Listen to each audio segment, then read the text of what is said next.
Monsieur le Président de séance, Monsieur le Président du Sénat, Madame la Vice-présidente de la Commission des lois, Monsieur le rapporteur, Monsieur le Ministre Philippe Bas, Mesdames, Messieurs les sénatrices et sénateurs, je l'ai dit à vos collègues parlementaires députés avant-hier, et je le redis devant vous, nous affrontons en Outre-mer la pire crise sanitaire que notre pays ait connue depuis l'arrivée de l'épidémie de la Covid-19, et ce notamment à cause du variant Delta qui se répand avec plus d'intensité et de rapidité que les variants précédents.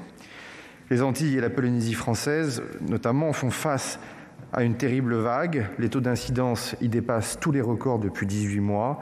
Au pic de l'épidémie, on a atteint 1000 cas malades en Martinique pour 100 000 habitants, 2000 en Guadeloupe et même jusqu'à 4000 dans les îles sous le vent en Polynésie française. Si je vous présente ces chiffres, c'est avant tout pour vous parler de la situation de milliers de personnes infectées, en souffrance ou endeuillées, pour dire le combat que mènent les équipes médicales sur place, qui ne comptent ni leurs heures ni leurs forces pour sauver des vies. Vous rappelez enfin l'esprit de solidarité qui anime les 2000 soignants venus en renfort de leurs confrères antillais ou polynésiens depuis ce mois de juillet. De cette tribune du Sénat, Mesdames, Messieurs les sénateurs, je veux leur adresser toute ma reconnaissance et leur dire un immense merci pour ce combat qu'ils mènent pour et avec nos compatriotes d'outre-mer. Cette situation dans certains territoires d'outre-mer est dramatique. Il faut d'abord la regarder en face. Depuis le début de l'été, le gouvernement et les services de l'État sont mobilisés pour protéger nos concitoyens ultramarins face à cette nouvelle vague. Les mesures que nous avons mises en œuvre sont le fruit d'un suivi permanent de l'évolution épidémique territoire par territoire. Qu'il me soit permis d'en faire un point très précis devant vous et de vous rendre compte de la situation de chacun d'entre eux. En Martinique, tout d'abord, l'état d'urgence sanitaire a été déclaré le 13 juillet. Nous avons décidé avec le préfet de renforcer et de reconduire les mesures strictes de couvre-feu et de confinement au moins jusqu'au 19 septembre. La baisse des indicateurs semble rassurante à ce stade. Nous maintenons néanmoins toutes les précautions car le taux d'incidence reste très élevé à 419 cas pour 100 000 habitants. Le nombre de lits occupés par des patients Covidés ne décroît pas encore, malheureusement, avec 78 patients toujours en soins critiques au CHU. En Guadeloupe et dans les îles du Nord de Saint-Martin et de Saint-Barthélemy, l'état d'urgence sanitaire a été déclaré le 29 juillet afin de mettre en place des mesures de couvre-feu et de confinement. Là aussi, nous avons prolongé ces mesures jusqu'au 19 septembre prochain. Le taux d'incidence guadeloupéen reste extrêmement élevé, à 520 cas pour 100 000 habitants. Les hôpitaux sont toujours soumis à une très forte pression. 54 personnes sont actuellement hospitalisées en soins critiques et le nombre d'admissions commence à peine à se stabiliser. À Saint-Martin et à Saint-Barthélemy, on constate une nette amélioration de la situation, permettant au préfet délégué d'assouplir les heures de couvre-feu. Cependant, nous maintenons une forte vigilance. Vous le savez, les deux îles ne pouvant compter que sur les structures hospitalières de réanimation de la Guadeloupe. Un nouvel emballement épidémique aurait donc inévitablement des conséquences sur la Guadeloupe et sur le traitement des malades de Saint-Martin et de Saint-Barth. En Polynésie française, l'épidémie a atteint son pic avec un taux d'incidence de plus de 2860 cas pour 100 000 habitants. Par ricochet, les hôpitaux subissent une hausse massive des admissions de personnes atteintes de Covid-19 avec actuellement 375 personnes, dont 44 sont en réanimation. L'état d'urgence sanitaire a été déclaré le 12 août. Des mesures de couvre-feu et de confinement sont en vigueur. Au vu de la situation hospitalière, il est absolument indispensable de les maintenir. En Guyane, les indicateurs épidémiologiques montent moins fort que les semaines précédentes. Ils restent cependant toujours très élevés. L'impact hospitalier est jusqu'à présent contenu, mais nous devons rester très vigilants au regard de la faible couverture vaccinale de la population. Les mesures de freinage ont été renforcées dès le 20 août, avec notamment un confinement dans la zone littorale, dite zone rouge, où le virus sévit le plus sévèrement. À La Réunion, les premiers effets des mesures de freinage prises fin juillet commencent à porter leurs fruits avec une baisse des indicateurs. Si le nombre de lits occupés par des patients Covid à l'hôpital diminue progressivement, une extrême vigilance reste néanmoins de mise. Des premiers assouplissements, progressifs et réversibles, ont donc été annoncés par le préfet. Le confinement ne s'applique plus désormais que le week-end et le couvre-feu n'est plus imposé que de 21h à 5h du matin en semaine et de 19h à 5h du matin le week-end. À Mayotte, les indicateurs épidémiologiques augmentent de manière continue. Nous suivons au quotidien leur évolution afin d'anticiper une nouvelle vague épidémique qui serait dramatique au regard de la faible couverture vaccinale, là encore, des Mahorais. Le préfet a donc pris de nouvelles mesures de freinage, mesdames, messieurs les sénateurs, dès hier. En Nouvelle-Calédonie, Exempt de la Covid depuis 18 mois, ce territoire recense à cette heure 66 cas. En lien avec le gouvernement local, le haut-commissaire a annoncé dès lundi soir la mise en place d'un confinement strict pendant 15 jours. L'état d'urgence sanitaire a été déclaré par un décret en Conseil des ministres hier. La situation est d'autant plus alarmante que seuls 32% des Calédoniens ont reçu au moins une dose. L'Assemblée nationale a adopté mardi un amendement du gouvernement permettant de préciser que l'état d'urgence sanitaire en Nouvelle-Calédonie s'appliquerait jusqu'au 15 novembre 2021. Tout cela évidemment en accord avec l'ensemble des formations politiques et des forces politiques du Caillou. Je souhaite rappeler que depuis le 1er juillet 2021, ce sont plus de 1500 de nos compatriotes qui sont décédés à l'hôpital des suites de la Covid-19 dans les Outre-mer. Ce chiffre est glaçant. Il ne recouvre pourtant pas tous les décès, puisque malheureusement, il faut y ajouter les personnes décédées à leur domicile. C'est pourquoi nous devons être en capacité de continuer à mobiliser tous les outils juridiques pour faire diminuer la circulation du virus et la saturation hospitalière. Sur ce plan, on mesure d'ores et déjà les effets des mesures de couvre-feu et de confinement. Il est impératif de pouvoir les prolonger. Le projet de loi prévoit la prorogation de l'état d'urgence sanitaire sur tous ces territoires jusqu'au 15 novembre. S'il n'est pas adopté, l'état d'urgence sanitaire, par exemple, prendrait fin le 11 septembre en Polynésie française. Nous avons donc un devoir de célérité. Le projet de loi prévoit également que si l'état d'urgence sanitaire est déclaré sur un autre territoire ultramarin avant le 15 octobre, il s'appliquera jusqu'au 15 novembre sans nécessiter l'intervention d'une nouvelle loi. Ce qui se passe malheureusement en Nouvelle-Calédonie nous prouve que la réparation du virus sur un territoire appelle une réponse immédiate et forte, rapide des autorités. La protection de nos compatriotes de Wallis et Futuna, qui partagent une bulle sanitaire avec la Nouvelle-Calédonie, s'inscrit très concrètement dans cette logique. D'autant que le taux de vaccination y plafonne encore, là aussi, à un niveau trop faible. En ce qui concerne Saint-Pierre-et-Miquelon, qui dispose d'une couverture vaccinale, pour le coup, elle, élevée, les députés ont adopté un amendement pour faire sortir ce territoire du champ de ce projet de loi. Je sais, monsieur le rapporteur Philippe Bas, que c'est une demande partagée avec le Sénat et je m'en remets donc à la sagesse des deux assemblées pour ce territoire de Saint-Pierre-et-Miquelon.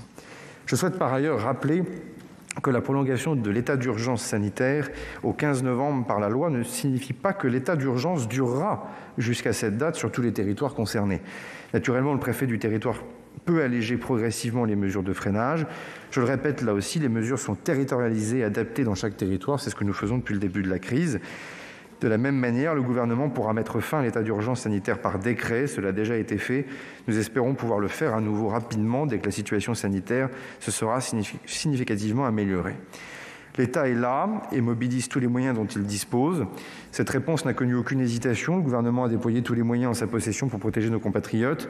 Les ARS ont mis en œuvre une montée en puissance inédite du système de santé. La solidarité nationale joue à plein avec la réserve sanitaire, le service de santé des armées et les soignants volontaires. Je pense aussi aux pompiers. Cet élan de solidarité nous a permis de multiplier entre 2 et 5 fois le nombre de lits de réanimation selon les territoires. En Guadeloupe, par exemple, c'est une augmentation de 290%, passant de 33 lits initialement contre 129 actuellement. Au total, 2000 renforts humains ont été envoyés dans les Outre-mer dans le cadre de cette 4e vague. Les moyens matériels ont également été acheminés sans délai dans chaque territoire, y compris ceux où la santé n'est plus de la compétence de l'État. En Polynésie française, par exemple, outre des dizaines de milliers de tests, ce sont 32 concentrateurs d'oxygène et 50 000 blouses qui ont été acheminés. La solidarité nationale a également permis l'accueil de patients ultramarins et notamment antillais dans les hôpitaux de l'Hexagone. 115 évacuations sanitaires ont été organisées depuis le début de la 4e vague. Nous les poursuivons avec le ministère des Solidarités et de la Santé.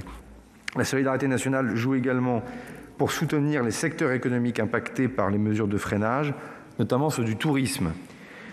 Depuis le début de la crise, notre priorité a été aussi de protéger le tissu économique local en adaptant les outils de soutien aux besoins des territoires ultramarins et nous continuerons. Le fonds de solidarité est ainsi prolongé pour le mois de septembre dans les Outre-mer et l'évolution de la situation sanitaire nous pousse à envisager de le maintenir pour le mois d'octobre. Depuis le mois d'août, nous accompagnons les secteurs de l'hôtellerie, de la restauration et du tourisme avec une indemnisation 2 fois plus importante que dans le reste du territoire, égale à 40% au lieu de 20% de la perte de chiffre d'affaires pour les territoires en état d'urgence sanitaire et soumis à des mesures de couvre-feu ou de confinement. Les très petites entreprises impactées par le confinement ont également pu continuer à toucher le fonds de solidarité socle à 1 500 €, un dispositif qui, vous le savez, a été supprimé depuis juin dans l'Hexagone. Dans le cadre du dialogue avec les acteurs économiques, nous ajustons en permanence nos dispositifs. Il était ainsi nécessaire d'avoir bénéficié du fonds de solidarité en avril ou mai 21 pour toucher le fonds de solidarité tourisme cet été. Cette condition, je vous l'annonce, sera élargie. Il faudra désormais avoir bénéficié du fonds sur n'importe quel mois du premier semestre de l'année 2021. Les demandes pourront être déposées jusqu'au 31 octobre pour les mois de juin et juillet, alors que le délai était jusque-là de 2 mois après l'échéance de la période. Les plus jeunes entreprises créées avant le 31 janvier 2021 sont désormais éligibles au fonds de solidarité. Les modalités de calcul du chiffre d'affaires de référence ont été ajustées, là aussi une demande récurrente des acteurs du territoire, en continu depuis mars 2020, pour traiter convenablement tous les cas de figure qui étaient remontés par les acteurs économiques, mais aussi d'ailleurs par les parlementaires, députés et sénateurs qui ont saisi le gouvernement sur ces sujets. Ce sont quelques exemples de ce dialogue en continu qui tient compte aussi des spécificités des économies ultramarines.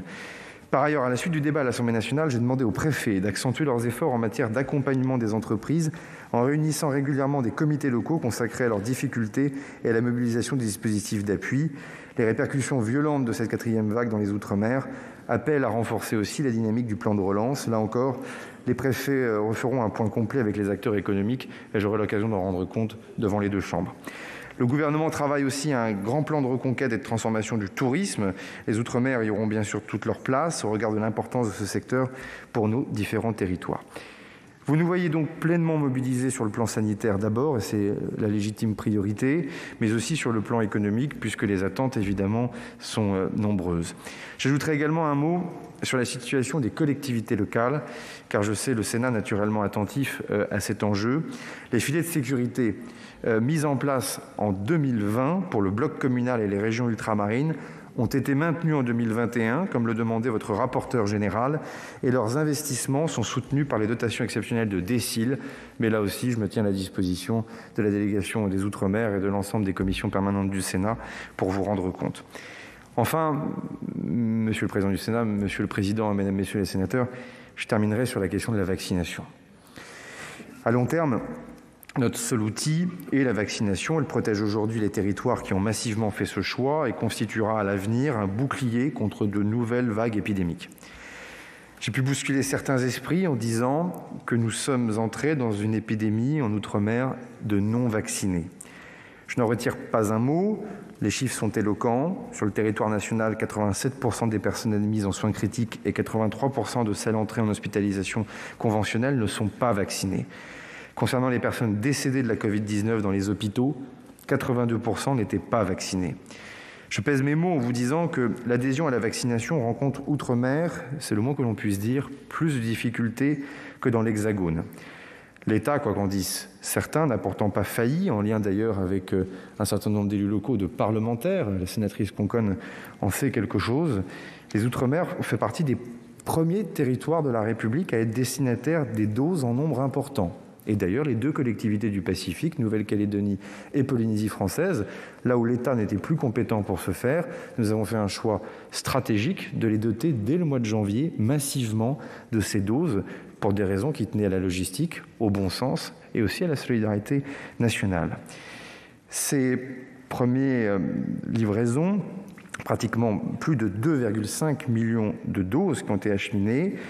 Pourtant, c'est là le drame, les centres de vaccination n'ont pas fait le plein, et ce tout particulièrement aux Antilles et en Guyane. En Guadeloupe, seulement 32% de la population totale a reçu une première injection et 20% disposent d'un schéma vaccinal complet. En Martinique, les chiffres sont très proches. En Guyane, 25% de la population totale a reçu une première injection et 19% les 2 injections. L'État ne ménage pas les moyens de communication, les campagnes d'aller vers pour répondre à cet impératif sanitaire, mais nous affrontons un mur de défiance. Ce mur s'est construit par accumulation de fausses informations. Il a fait rempart à la parole médicale et institutionnelle. Ce vaccin, conçu par des médecins et des chercheurs pour sauver des vies, est devenu malheureusement un enjeu politique pour certains. Comme à l'Assemblée nationale, j'appelle donc tous les responsables politiques et les personnalités de la société civile à se mobiliser en faveur de la vaccination. Prendre la parole, désormais, c'est sauver des vies. Et voter ce texte de loi participe également à la protection de nos concitoyens ultramarins. C'est pour cela, Monsieur le Président du Sénat, Mesdames, Messieurs les sénateurs, que le gouvernement de la République vous propose ce projet de loi et vous propose son adoption. Je vous remercie. La parole est à Monsieur Philippe Bas, rapporteur de la Commission des lois, pour 10 minutes.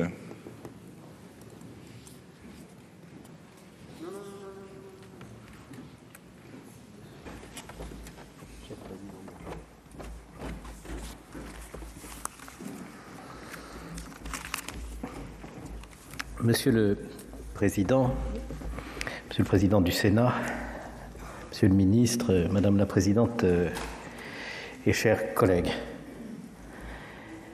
au moment de prendre la parole à notre tribune du Sénat, les premiers mots qui me viennent à l'esprit sont des mots de fraternité, de solidarité, d'émotion même, pour nos compatriotes d'outre-mer. Et l'espoir que nous pouvons formuler, c'est que ce soit aussi une journée d'unité. Unité politique, unité entre l'Assemblée nationale et le Sénat, unité entre le gouvernement et le Parlement dans l'expression de cette profonde fraternité. Aujourd'hui, nous sommes tous martiniquais, guadeloupéens, guyanais, polynésiens. Nous sommes tous ultramarins. Nous avons au cœur la pensée de nos compatriotes. Ils sont si nombreux dans le deuil, si nombreux dans la souffrance de la maladie, si nombreux dans l'angoisse. Quand on voit, c'est le cas en Polynésie, l'épidémie se répandre à une vitesse dont nous n'avons jamais fait l'expérience. En préparant cette intervention, j'avais à l'esprit le chiffre de 1081 nouveaux cas pour 100 000 habitants en Polynésie. Vous l'avez dit, Monsieur le Ministre. Il est de plus de 3 000, près de 4 000. Dans l'Hexagone, il s'établit à 180. La situation de la Martinique, de la Guadeloupe, de la Guyane, toutes en n'ayant pas franchi le même seuil de gravité, est également extrêmement préoccupante et même dramatique à certains égards. Il n'y a pas un outre-mer, il y a des outre-mer. Et il y a aussi des territoires qui jusqu'à présent ont été épargnés et qui ont su prévenir la propagation du virus par des mesures sévères. Je pense à la Nouvelle-Calédonie. Eh bien, dimanche, je consultais nos collègues calédoniens. Nous n'imaginions pas que lundi, le Congrès de Nouvelle-Calédonie allait devoir prendre des mesures drastiques de confinement. C'est dire s'il faut pouvoir s'adapter à l'évolution d'une réalité qui, malheureusement, parce que la France est présente sur tous les continents, nous frappe en fonction de la géographie. La France est touchée par toutes les évolutions du monde concernant cette crise sanitaire. Alors je veux remercier mes collègues d'outre-mer d'avoir facilité mon information, ma compréhension de ce qui se passe en allant au-delà de la sécheresse des chiffres. Ils ont été nombreux à répondre à mes appels, à m'informer, sur tous les bancs. Je crois que c'est important que nous puissions manifester, parce que nous sommes les représentants des collectivités territoriales de la République, que nous avons une solidarité particulière, nous sénateurs, avec l'outre-mer. Pourtant, il faut aussi parler des chiffres, bien sûr. Vous l'avez fait, Monsieur le Ministre, aussi. N'y reviendrai-je pas trop longuement. Mais on voit bien qu'il il y a une corrélation entre la lenteur des progrès de la vaccination et la vulnérabilité dont on fait la triste expérience de beaucoup de nos compatriotes par rapport à ce virus. Encore faut-il noter un frémissement pour la vaccination, et davantage qu'un frémissement dans certaines collectivités. Je crois que plus les autorités sanitaires sauront s'appuyer sur des acteurs de confiance proches des habitants, et moins ils se reposeront sur une propagande indifférenciée, mieux ça vaudra. Les centres de vaccination éphémères, le recours aux médecins et aux infirmiers localement, ça, c'est une démarche qui est payante. Mais on est loin du compte. Lorsque on est encore, pour le premier vaccin, à environ 30% de personnes vaccinées dans les Antilles, 24% en Guyane, on a le droit d'être inquiet pour les semaines qui vont venir. La Polynésie française a déjà accompli une bonne part du chemin, presque 50%. La Réunion, 53% maintenant. Et Mayotte, 36%. Il faut continuer. Au-delà des mesures que nous pouvons autoriser en matière de confinement et de couvre-feu, l'effort de vaccination, la conviction partagée par un nombre croissant de compatriotes d'outre-mer, que la vaccination les protège leurs enfants, protège leurs parents, ça c'est clairement le principal enjeu des semaines à venir. Je dois dire que lorsqu'on examine la situation économique et sociale de nos outre-mer, et vous vous êtes exprimé aussi sur le sujet, Monsieur le ministre, je vous en remercie, on comprend que les conditions de vie, les conditions d'habitat, la concentration des habitants dans des logements qui sont d'une dimension insuffisante pour éviter les contaminations, le taux de chômage qui reste dans certaines collectivités 3 à 4 fois supérieur au taux de chômage de l'Hexagone, montre que rien n'arrive par hasard et que nos compatriotes d'outre-mer seraient mieux protégés contre la crise sanitaire si un nouvel élan était donné à leur développement économique. Cet élan passe par la mobilisation de leurs propres énergies,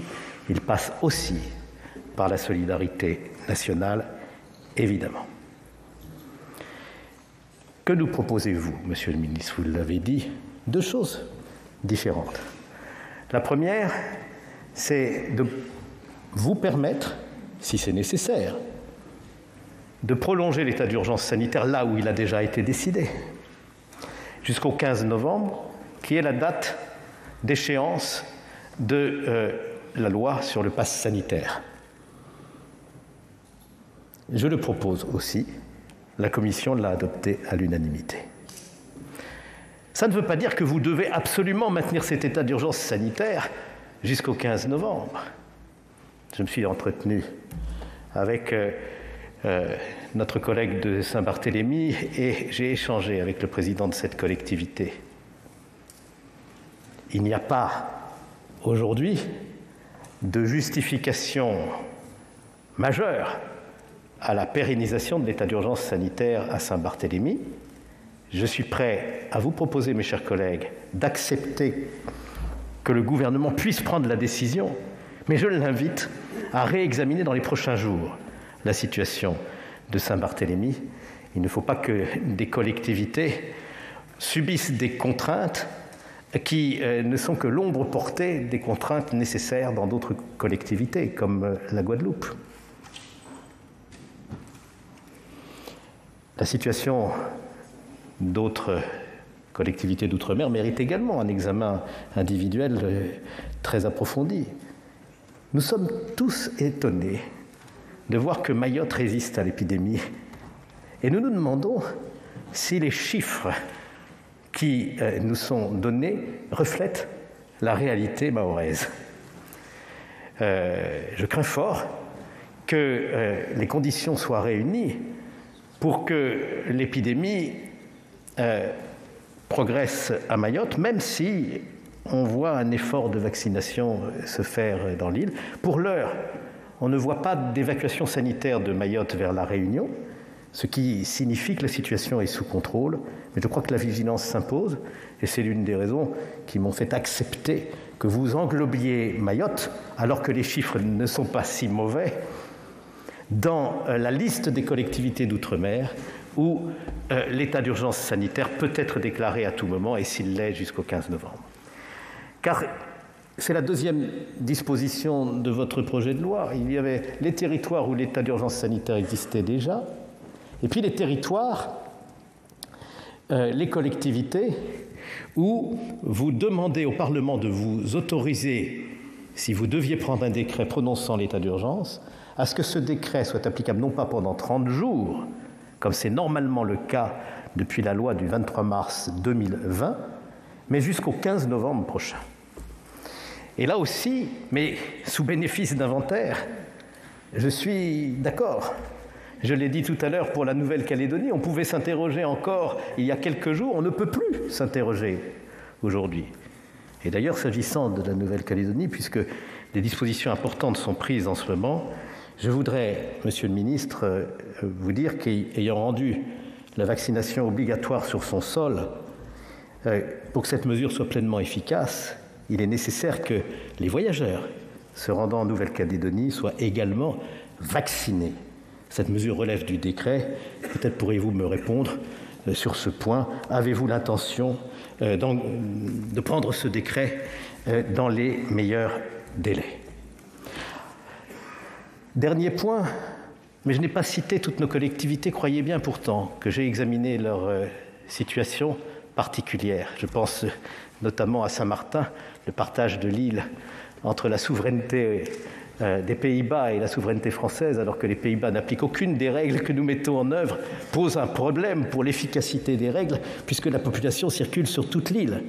Et vous devez, notre collègue et les autorités locales vous le demandent, vous entendre avec la Hollande pour que nous puissions améliorer l'efficacité de la lutte sanitaire. Et puis il y a Saint-Pierre-et-Miquelon. J'ai effectivement, vous l'avez demandé, pour faciliter le travail parlementaire, saisi la présidente de la commission des lois de l'Assemblée nationale en lui demandant d'exclure Saint-Pierre-et-Miquelon de la possibilité de prononcer un état d'urgence sanitaire de 2 mois et demi, alors que le taux de vaccination y est nettement supérieur au taux hexagonal. Plus de 85% selon les derniers chiffres, pas de cas de Covid. Pourquoi laisserions-nous entendre aux habitants de Saint-Pierre-et-Miquelon qui devraient avoir un sort à part par rapport à l'Hexagone sur la mise en œuvre d'éventuelles urgences sanitaires? J'ai accepté, en revanche, qu'à Wallis et Futuna, où la crise sanitaire n'a pas été jusqu'à présent caractérisée, on puisse faire l'état d'urgence sanitaire, car il y a beaucoup de Wallisiens. Il y a beaucoup de Wallisiens en Nouvelle-Calédonie, et si la situation en Nouvelle-Calédonie se tend, il faut bien que nous puissions aussi protéger Wallis et Futuna. Voilà, Monsieur le Président, vous faites bien de me rappeler à l'ordre et je vous remercie d'avoir laissé mon exposé se conclure, ce que je voulais dire pour apporter ma contribution à la réflexion du Sénat sur la mise en échec de cette crise sanitaire dans nos Outre-mer. Et je voudrais bien sûr à mon tour m'associer à l'hommage qui a été rendu à notre ancien collègue Marcel Henry.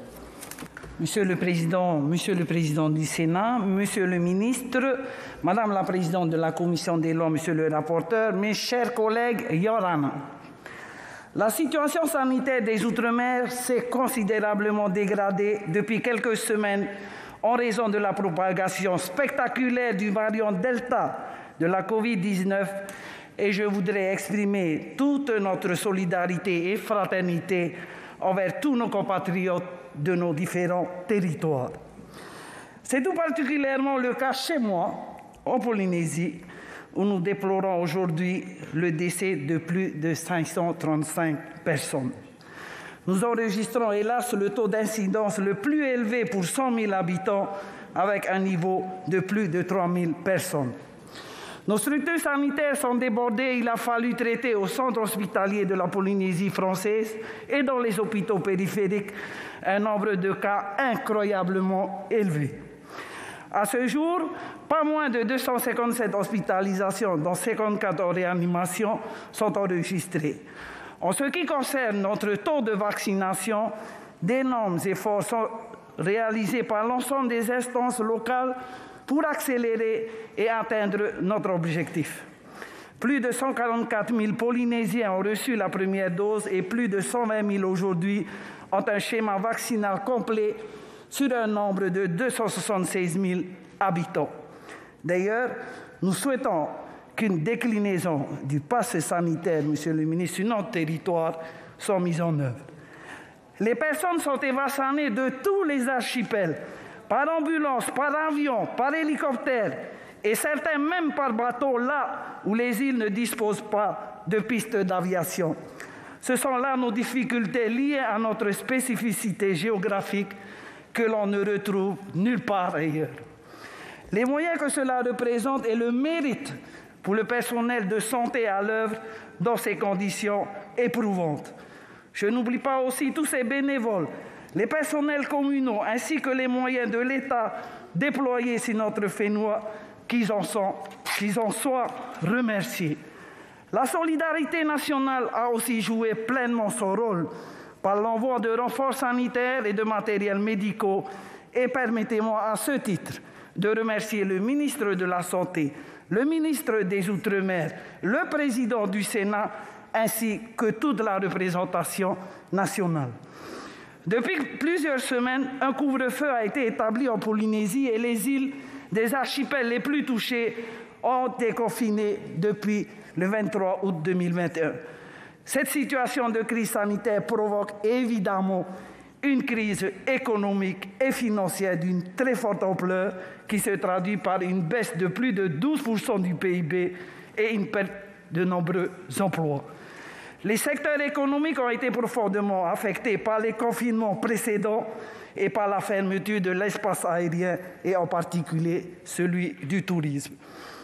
La collectivité a dû faire face à cette situation et ce n'est pas moins de 73 457 246 € de dépenses supportées par le pays au titre de ses propres compétences. Je citerai les dépenses du centre hospitalier de la Polynésie française, l'isolement et le placement en site dédié des cas positifs, celles des dispositifs d'aide au maintien des emplois, les dépenses de l'Institut Louis-Malardé et les pertes constatées de notre compagnie aérienne. Lorsque le président de la République s'est rendu en Polynésie française, il a témoigné avec force de la solidarité de l'État envers notre collectivité et a pris quelques engagements. J'en retiens en particulier 3. Le premier concerne l'octroi par l'AFD d'un prêt de 300 millions d'euros garanti par l'État afin de financer la crise, mais aussi et surtout la relance de l'économie polynésienne. Il est important que les instances de l'AFD puissent accorder ce concours, puis procéder à la signature de la convention qui s'y rapporte. De même, la prochaine loi de finances rectificative doit expressément prévoir la garantie de l'État. Le deuxième concerne le soutien de l'État à la compagnie aérienne locale Air Tahiti Nui. Il faut que l'État puisse aider l'ensemble des transporteurs ultramarins de manière équitable. Enfin, le troisième sujet concerne le maintien des dispositifs d'aide en faveur des entreprises. Monsieur le ministre de l'Économie et des Finances a indiqué que les dispositifs du Fonds de solidarité de l'État allaient être conduits jusqu'à la fin de l'année.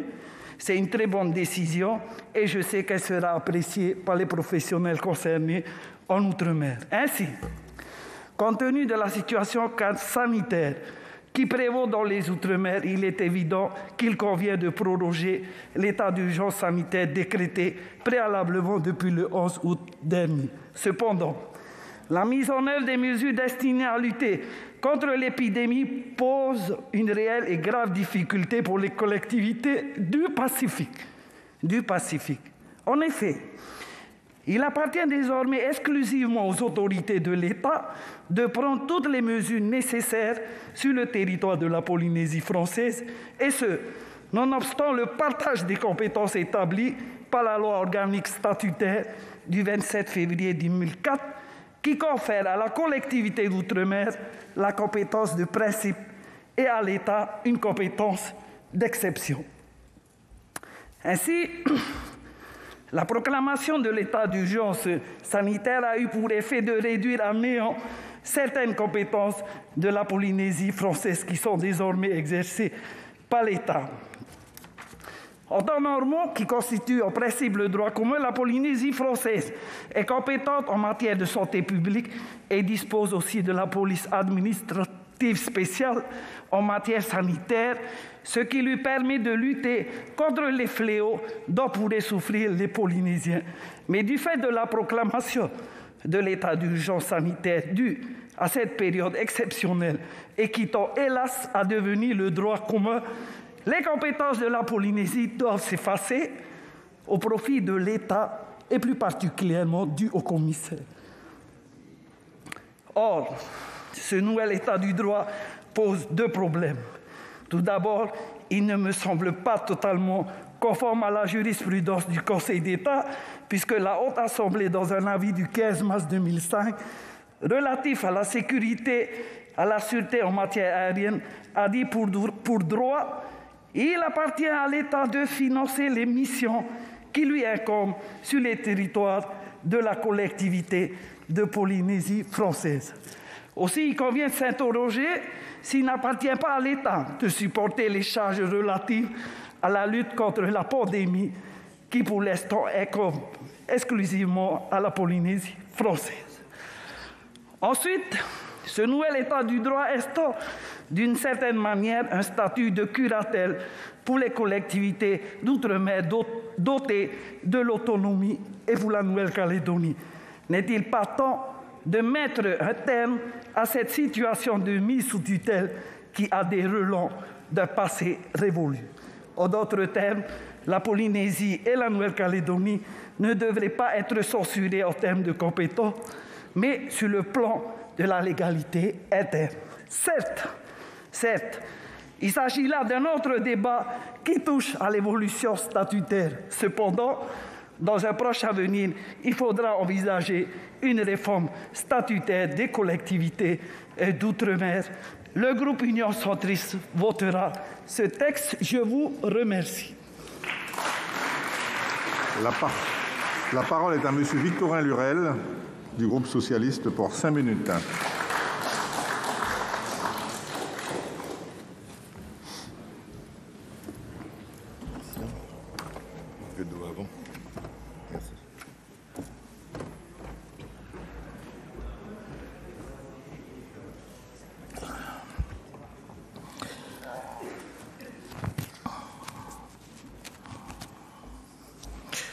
Monsieur le Président du Sénat, Monsieur le rapporteur, mes chers collègues, nous sommes ici pour examiner un texte simple, technique, globalisant et harmonisant la réponse pour la quasi-totalité des territoires et collectivités des Outre-mer, y compris désormais la Nouvelle-Calédonie.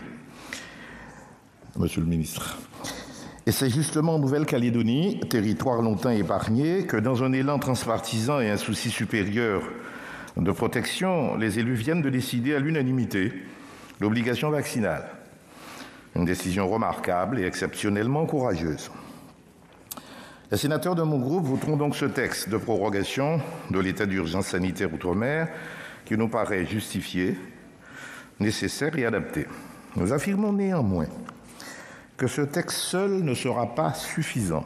Car soyons clairs, cela fait maintenant plusieurs semaines que nous avons dépassé le simple stade de l'état d'urgence. Nous sommes bel et bien dans un état de catastrophe sanitaire, sociale et humanitaire, Et cela relève désormais d'une médecine de guerre qui a fait imploser nos systèmes de soins. Impuissants, nous avons vu l'opinion et nos familles se déchirer. Impuissants, nous comptons désormais nos morts. Pour ne plus pleurer et subir, pour ne plus improviser et brusquer. Il s'agit maintenant de comprendre pourquoi et comment nous en sommes arrivés là, pour éviter, tant que faire se peut, une répétition de ce drame. Oui, malgré 3 vagues successives en moins d'1 an, il y a manifestement eu carence fautive d'action et peut-être de pensée et défaut cruel d'anticipation de cette 4e vague. Nous savions en effet que pour ces populations, les nôtres, vaccinées douloureusement par l'histoire, la résistance et la méfiance séculaire contre toutes les paroles d'autorité et singulièrement celles de l'État seraient un obstacle considérable à la vaccination. Citoyens et disciplinés, nous avons accepté les confinements, supporté les couvre-feux, compris les nécessaires restrictions de liberté. Mais comment a-t-on pu laisser les réseaux sociaux s'emparer de manière aussi obsessionnelle des esprits et imposer une pensée obscurantiste? Comment peut-on encore lire sans riposte claire et convaincante que le vaccin est dangereux? Comment justifier ce manque de lits de réanimation, ce manque de personnel, ce manque d'oxygène, ce manque criant d'eau, ce manque de seringues, de cathéters, de sondes de respiration, ce manque de centres permanents de vaccination, de linge et de gants, de vaccibus, ce manque de pédagogie et de proximité dans la stratégie vaccinale? Comment comprendre cette communication détachée des caractéristiques culturelles de ces peuples, de leurs croyances, de leur histoire? Dès le mois de mai, nous savions que ce cocktail risquait d'être explosif. Il est devenu meurtrier, terriblement meurtrier. En disant cela, j'ai l'honnêteté de reconnaître, Monsieur le ministre, que votre gouvernement a agi. Je soutiens cet effort. Mais si je n'ignore rien, vous avez compris que je n'exonère rien non plus. Sur des territoires déjà sous-dotés, fracturés, gangrenés par la misère, votre manque d'anticipation et de projection a en partie amplifié l'impact de cette crise. Si chacun ici salue et remercie les personnels soignants pour leur dévouement sans faille, malgré l'épuisement moral, psychique et physique, je dis aussi que le Ségur ne pourra demain constituer la seule réponse des autorités. Je continue donc de demander une refonte globale de la politique sanitaire outre-mer. Je plaide pour plus d'anticipation et donc de moyens. Et je plaide aussi pour une plus grande capacité de projection pour affronter la possible 5e vague en moyens, en proximité, en personnel, en équipement et en véritable démocratie sanitaire. Car il est à la fois blessant et injuste de faire porter cet échec sur la seule résistance au vaccin. Cette vague n'est pas entrée par effraction dans nos vies, elle est aussi la conséquence d'un sous-investissement chronique dans notre système de soins. Socialistes, nous croyons à la science, à la médecine et au progrès. Sur la base de la double éthique de conviction et de responsabilité, nous persistons à dire que la vaccination obligatoire reste, à cette heure, la seule voie pour sauver des vies, la seule voie pour préserver la liberté de tous, pour garantir la protection de chacun, pour assurer un retour à la vie normale. Bien sûr, je comprends les doutes, les craintes et les peurs. Bien sûr, je mesure et je n'ignore pas les traumatismes de contamination gravés dans la mémoire collective, mais face aux milliers de morts, j'estime avoir le devoir moral et humain de tout faire pour contribuer à sauver des vies et mieux nous armer pour affronter la 5e vague. Face aux réticences et aux oppositions, face à la peur et la désinformation, votre stratégie doit manifestement évoluer, car parfois elle a nourri la méfiance et la dissonance. Aimer, c'est aussi protéger. Je vous demande de repenser profondément votre politique sanitaire dans les Outre-mer. Nous voterons. Monsieur le Président, Monsieur le Ministre, Monsieur le rapporteur, chers collègues, la Polynésie française est en deuil. La Guadeloupe, la Martinique également, Saint-Barthélemy, Saint-Martin, la Guyane et la Réunion n'ont pas été épargnés. À peu d'exceptions près, nos territoires ultramarins sont tous en alerte. Même nos amis et voisins calédoniens ont détecté récemment des cas, malgré les mesures prises là-bas. En Polynésie, on décompte 44 000 cas dépistés positifs en cumul sur 277 000 habitants. Le taux d'incidence est monté fin août à plus de 3 500, 4 000 pour les îles sous le vent. C'est dramatique pour les malades, car tous n'accèdent pas aux soins dont ils ont besoin. Terrible pour les soignants, à bout de force et condamnés à faire des choix, angoissants pour nos familles. Nous avons passé ce week-end la barre des 513 morts. Ces chiffres peuvent paraître relativement faibles à l'échelle de la nation. 55, c'est le nombre de décès enregistrés le week-end du 23 août, liés à la Covid-19. C'est plus du double d'une année entière de décès sur la route. Le variant Delta est un terrible catalyseur de nos faiblesses. En Outre-mer, nous faisons face avec gravité à notre vulnérabilité, à notre éloignement, mais aussi à l'état de santé de nos populations, aux maladies non transmissibles, sans oublier les difficultés liées à l'habitat insalubre ou indigne, à la promiscuité pour de trop nombreuses familles. Ceci aggravé par un faible taux de vaccination, nous vivons un drame, non pas ultramarin, mais national. Nous devons, là-bas, comme ici, en tirer les leçons. C'est aussi dans de pareils moments que nous devons être plus forts tous ensemble, solidaires au sein de la République, solidaires entre Français. Oui, la solidarité nationale a été appelée et était attendue, car elle s'appuie concrètement sur les fondements même de notre Constitution. Oui, elle s'est exprimée et merci au gouvernement national. Merci aux 200 premiers renforts sanitaires qui ont fait le plus long des voyages pour secourir et soutenir des citoyens français au bout de la planète, mais bien en France. Merci aussi à tous nos amis calédoniens pour leur aide précieuse en renfort dès les premiers temps.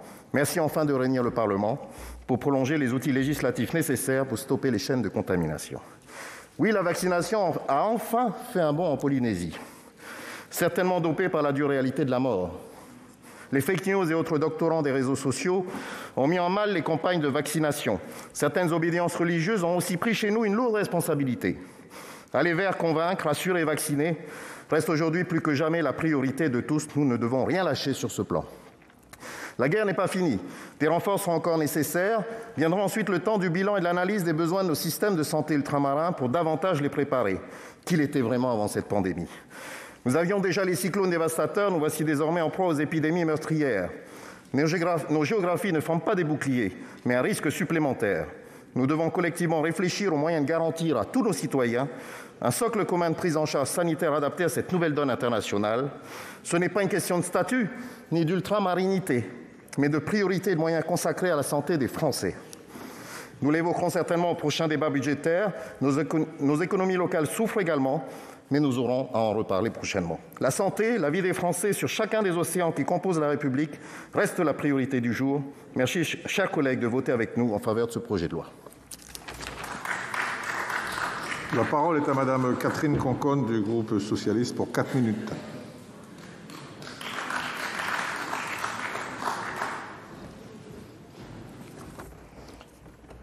Merci. Monsieur le Président, Messieurs les ministres, Monsieur le rapporteur, chers collègues, c'est une Martiniquaise profondément triste qui vient hélas devant la Haute Assemblée faire adopter une dérogation pour la dite Outre-mer. Je partage cette tristesse avec bon nombre de mes compatriotes qui vivent des drames en ce moment, nombreux à être endeuillés et de plus en plus nombreux à être endeuillés depuis plusieurs mois. Plus de 500 décès à ce jour, dont plus de 400 ces derniers mois. Triste aussi pour la catastrophe économique engendrée par ces longs mois d'ouverture, de fermeture, d'ouverture, provoquant le pire pour un entrepreneur, le doute et l'incertitude. Oui, triste, car j'aurais pu être déjà au travail en cette veille de débat budgétaire.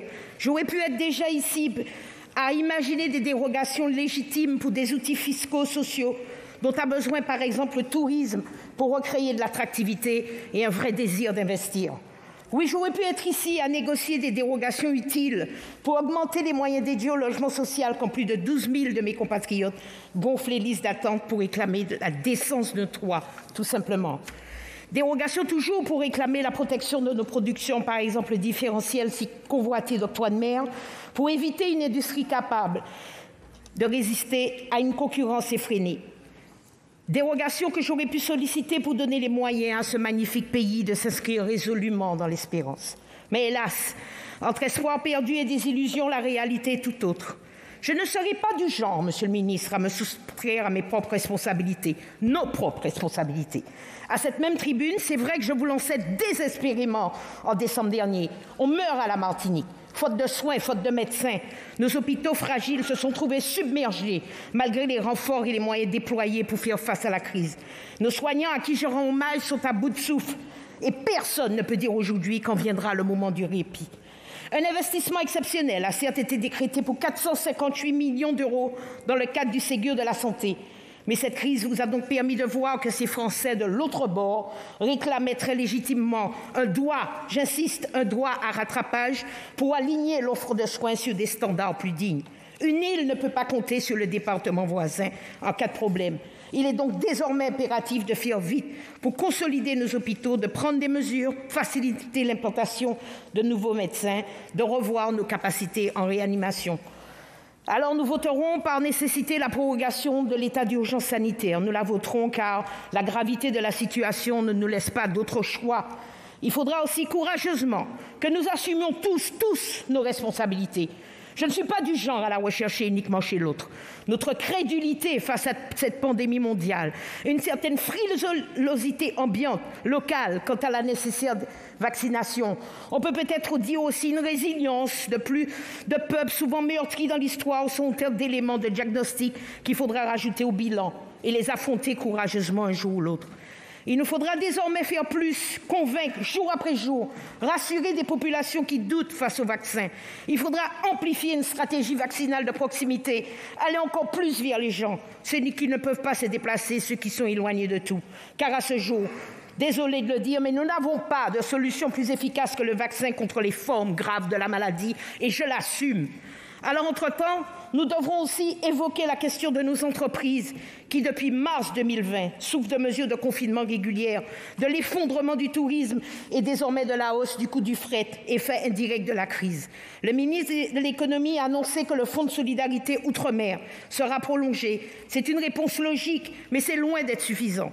Aujourd'hui, de nombreuses entreprises n'ont pas accès au fonds de solidarité.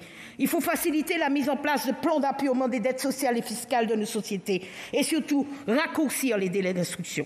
Des mesures devront être prises pour limiter l'impact social de la crise dont l'ampleur nous inquiète. Pour finir, je voudrais parler de l'éducation. En Martinique, les écoles sont restées fermées de façon quasi continue de décembre 2009 à septembre 2020. La continuité pédagogique a été très inégale.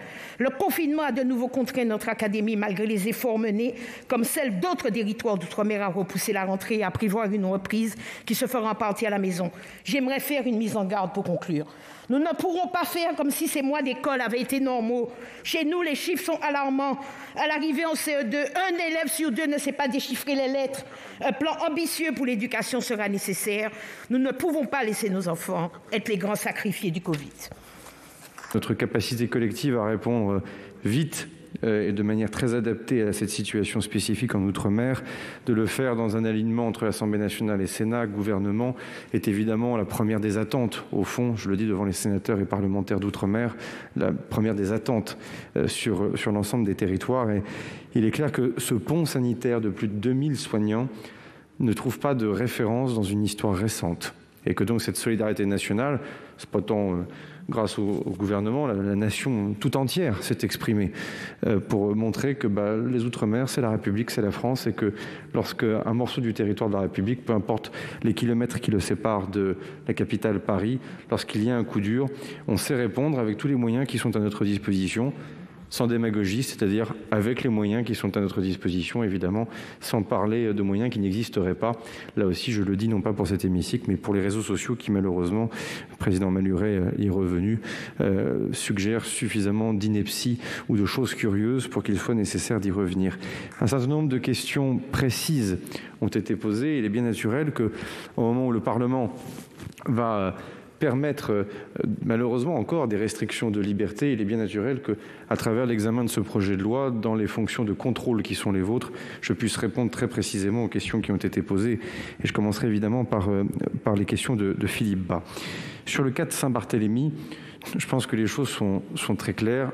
Je prends l'engagement que très vite, le préfet délégué, sous l'autorité du préfet de la région Guadeloupe, puisse desserrer très progressivement les mesures de freinage.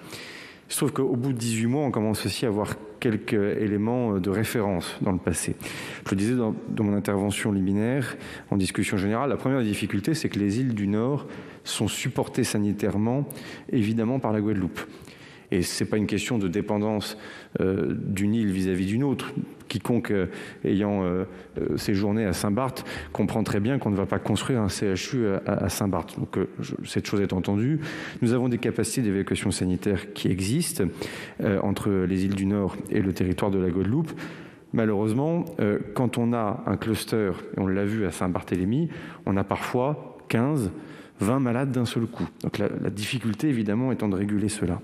La deuxième des choses sur Saint-Barth, c'est le premier territoire de la République sur lequel nous avions à l'époque déconfiné et sur lequel nous avions expertisé un certain nombre de mesures de jauge à l'époque, d'adaptation de protocoles sanitaires, notamment avec les hôtels, les hôteliers, les restaurateurs. Ça a d'ailleurs donné lieu à des opérations de contrôle assez significatives entre celles et ceux qui jouaient le jeu, celles et ceux qui ne jouaient pas le jeu. On commence, en lien avec le président Bruno Magras, le président de la collectivité territoriale, on commence désormais à avoir un retour d'expérience qui nous permet de réussir nos déconfinements, pour dire les choses assez directement. Donc il nous faudra adapter et en privilégiant toujours les libertés, je crois qu'on peut prendre cet engagement et donc très vite en desserrant les choses. Les chiffres de Mayotte. Je salue le sénateur de Mayotte, Abdallah, ici présent. La situation y est fragile. Elle est sous surveillance et le préfet a annoncé les premières mesures de freinage. La vaccination y est timide et fragile là aussi. Mayotte me laisse à penser que malheureusement nous allons avoir une reprise de l'épidémie assez rapidement. Des clusters assez identifiés dans une population certes très jeune, dans lequel certes les opérations de test ne se font pas partout de manière équivalente. On le sait très bien. Je me suis rendu moi-même dans différents bangas il y a maintenant 3 semaines, 15 jours de cela, pardonnez-moi. On voit bien que les enjeux d'aller vers dans des habitats particulièrement insalubres, c'est une situation tout à fait unique dans la République et sur laquelle évidemment il faut s'adapter. La réalité, c'est que la vigilance est totale. On a un frémissement aussi de tension relative, mais hospitalière, dans des lits de médecine comme dans les lits de réa. Donc ça, évidemment, il faut le documenter en permanence. La réalité du variant Delta, et je pense que sous le contrôle de Lana Titsouani et de Teva Rohfritsch, la Polynésie le démontre, c'est que les taux d'incidence s'envolent de manière spectaculaire en seulement quelques jours. C'est vraiment la vraie différence entre le début de l'épidémie, quand nous gérions et nous observions le taux d'incidence, il y avait des pentes très progressive.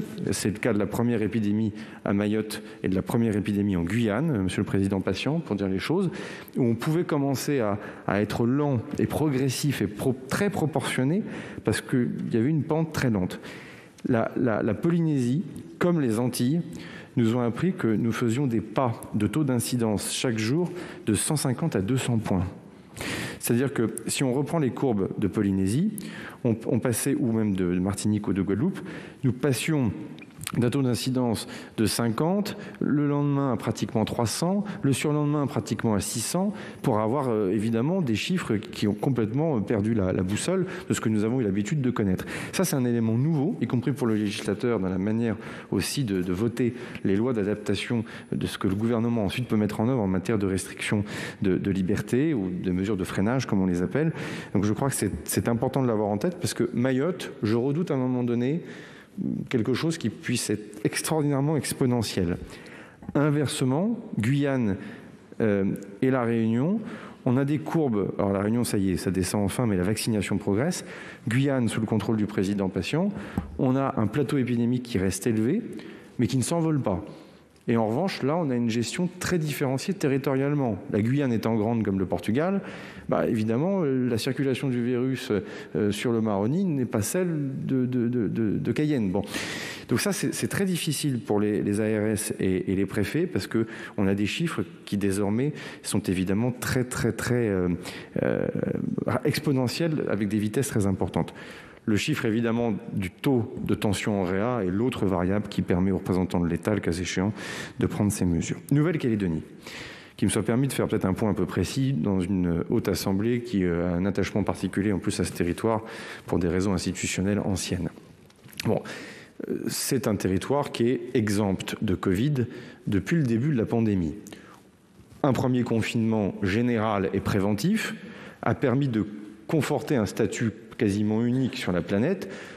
Alors, en mauvais français, on dit Covid-free, on va dire donc un territoire libre de Covid, dans lequel nos concitoyens et compatriotes de Nouvelle-Calédonie ont pu vivre comme nous vivions avant. Quand je dis quand nous vivions avant, c'est que sans masque, sans mesures barrières, sans jauge, véritablement un archipel dans lequel le blocage des frontières a permis d'éviter que ce virus pénètre. Il a pénétré une première fois, il y a maintenant plusieurs mois, dans lequel nous avons pu faire un tracing qui fait que les quelques premiers cas qui venaient d'un vol ont pu être isolés, un confinement très dur pendant 15 jours ou 3 semaines de mémoire, et comme le cluster avait été identifié et isolé, nous avons pu retrouver ce statut de territoire exempt de Covid. La difficulté auquel nous sommes confrontés depuis le début de cette semaine, et cela tombe bien, ça me permet de m'exprimer devant le Parlement pour aussi rendre compte de ce que nous souhaitons faire, c'est que pour la première fois, nous avons une multiplication des cas qui est particulièrement significative en nombre. Ce matin, on nous annonçait une 50aine de cas, donc on est déjà sur quelque chose d'important, sur lesquels ces cas sont diffus sur l'ensemble du territoire. On les retrouve à Marais, on les retrouve à Lifou, et on les retrouve dans Nouméa. Et surtout, mesdames, messieurs les sénateurs, nous ne trouvons pas de point commun dans le tracing entre ces différents cas. Ça veut dire que là, nous sommes à la croisée des chemins en Nouvelle-Calédonie. Entre le confinement, bien sûr, a été décidé et vous allez donner la base légale qui va permettre, évidemment, en plus de faire des choses, sans présager de votre vote, mais j'ai entendu les explications de vote pendant la discussion générale.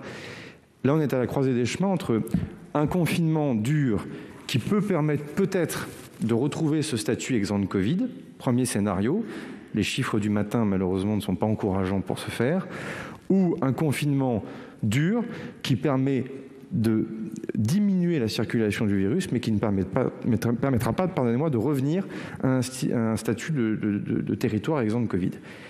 Ça veut dire que c'est à partir de ça qu'il va falloir bâtir toute la stratégie qui suit. Alors, le gouvernement et le Congrès de la Nouvelle-Calédonie ont opté pour la vaccination obligatoire de tous les citoyens majeurs.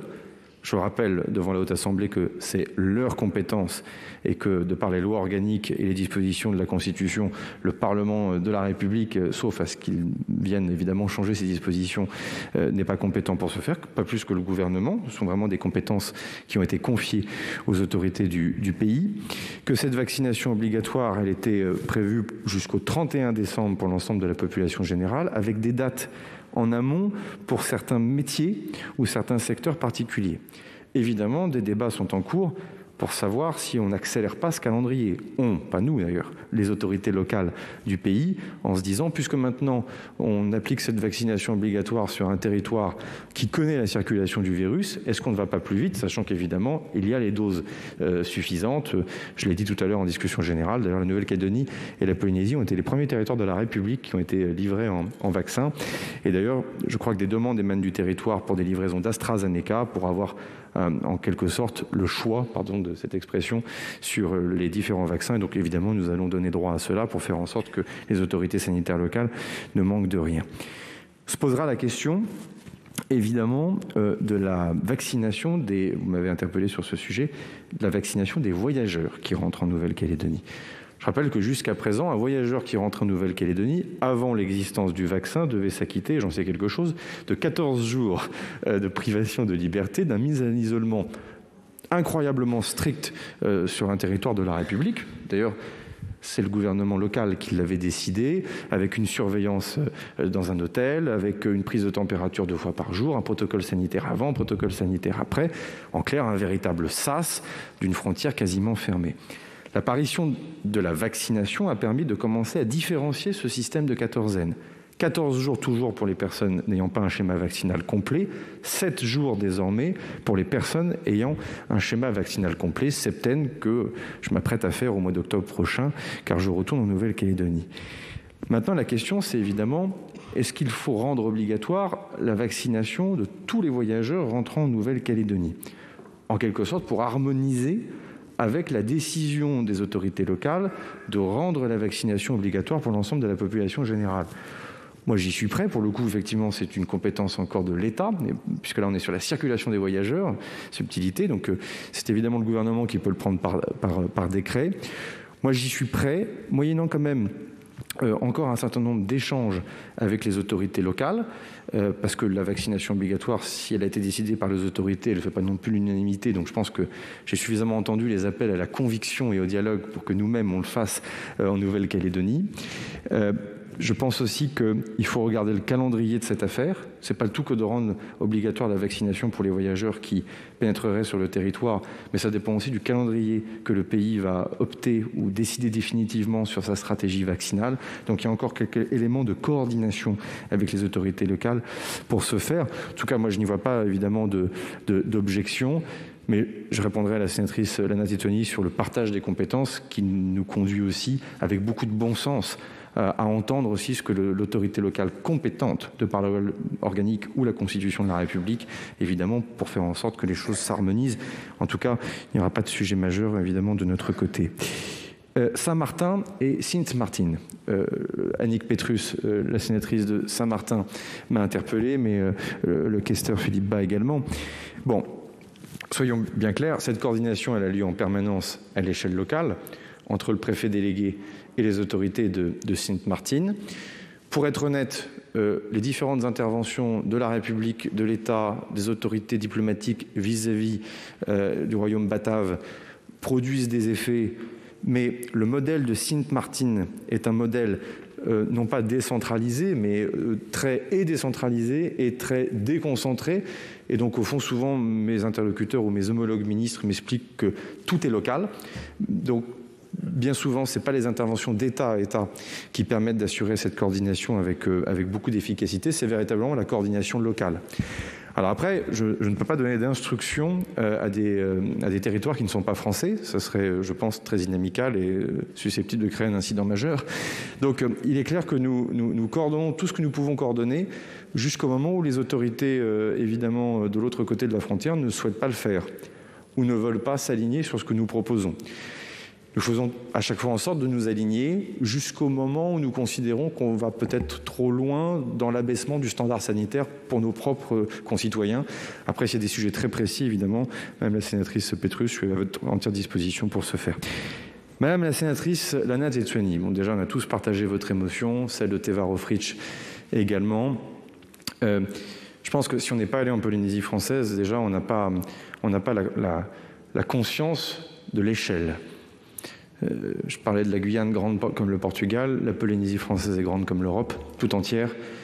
Donc la circulation d'un virus aussi violent dans des archipels avec évidemment un éloignement important, un sentiment d'isolement, d'abandon. Enfin, je pense qu'il faut aussi avoir une approche particulièrement humaine et culturelle aussi, de voir que les épidémies dans l'histoire des peuples polynésiens, des peuples mélanésiens d'ailleurs, occupent une place tout à fait singulière et que dans des peuples des peuples premiers même, qui ont beaucoup de mémoire, ces épidémies réveillent des choses qui sont beaucoup plus profondes et douloureuses qu'on ne le croit. Donc je pense que c'est important de le dire et que la manière dont les choses se sont passées est extraordinairement violente pour tout un chacun. Un des sujets évidemment, c'est la vaccination. Ici comme ailleurs. Je vous remercie l'un et l'autre d'avoir dit des choses très claires en la matière. Au mois de mai, je l'ai dit, lors de mon déplacement ministériel avant le déplacement présidentiel, sur les questions de vaccination, je me suis senti un peu seul. Je ne dis pas ça vis-à-vis de vous, parce qu'au contraire, vous étiez bien là, et les autorités du pays l'étaient aussi.